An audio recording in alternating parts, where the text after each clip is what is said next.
If you're a mom setting New Year's goals and you are torn between doing too much or nothing at all, this is how I recommend you set up your goals to support your whole health. I'm Megan. I'm a physical therapist and a mom, and I help women set goals that actually fit their real life.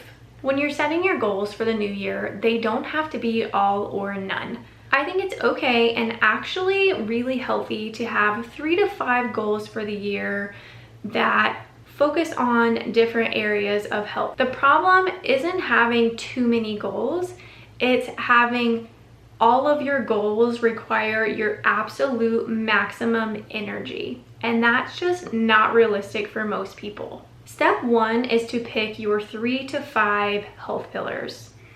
These could include things like physical movement, nutrition, stress management, sleep and recovery, your nervous system, or your mental or emotional health. And honestly, the list could go on and on. So you don't have to make a goal for every single pillar. I would just choose the 3 to 5 that are most important to you, the things that you really want to work towards this year, and select those pillars to make your goals based on. Step 2 is to choose 1 goal per pillar. Each pillar just needs a simple behavior-based goal, not a full transformation. For example, for movement, you could say, I'm going to strength train twice a week. I'm going to do yoga 3 times a week. An example for nutrition would be that you are going to eat 85 grams of protein per day. An example for a nervous system or a stress-related goal would be to meditate for 5 minutes a day or choose an intentional moment to pause most days out of the week. An example for sleep would be, I'm going to be in bed by 9:30 every day. Another option for sleep would be, I'm going to turn off all screens by 9:30 p.m. An example for mental health would be that you're going to gratitude journal 5 days per week. The purpose of these goals is that they are supportive and not demanding. So step 3 is an important one for all moms, especially those like myself struggling with other chronic illnesses and things like that. And that is to make your goal match your capacity. As a mom or a woman or pretty much anybody, especially if you have other things going on, chronic health issues, it's important to understand that your capacity is going to change.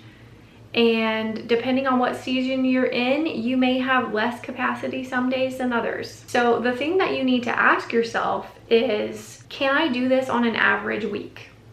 If the answer is no, then maybe the goal is just a little bit too big for right now where you're at. Step 4 is defining what your bare minimum is.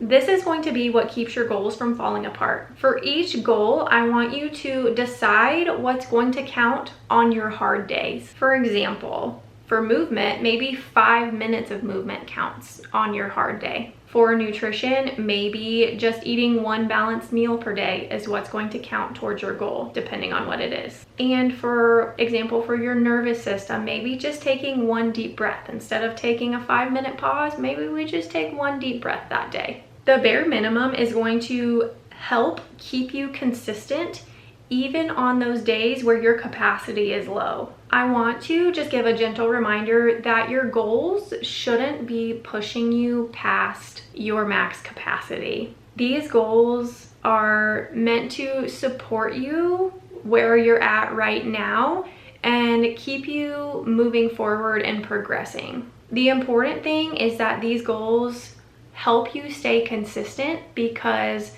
let's be honest, your health isn't built in January.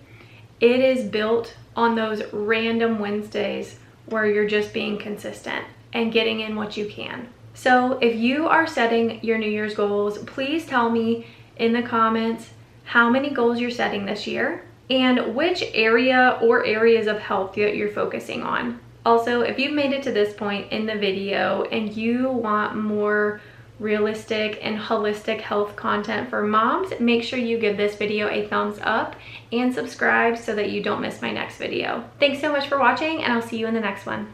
Bye!